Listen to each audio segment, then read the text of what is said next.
Hello there. So you want to know how you can simply go ahead and schedule payments on Venmo. This is going to be the only video that you'll ever need to watch on the internet. So with that being said, let's get straight into the video. So all you need to do is simply go ahead and open the Venmo app and then tap the pay/request button at the bottom. Find your contact and enter the amount you want to send or request. Look for the schedule button. It might appear after entering the amount or be an option and tap it.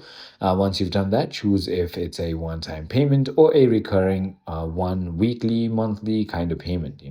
So pick a start date and end date or set it to no end date for recurring payments and tap on save, and then review the details, tap pay, and then select schedule payment or schedule request to finalize.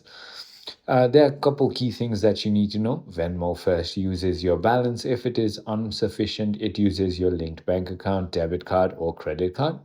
You and the recipient get a push notification and email reminder 24 hours before the payment. You can also view and cancel scheduled payments in your transaction history or settings within the app.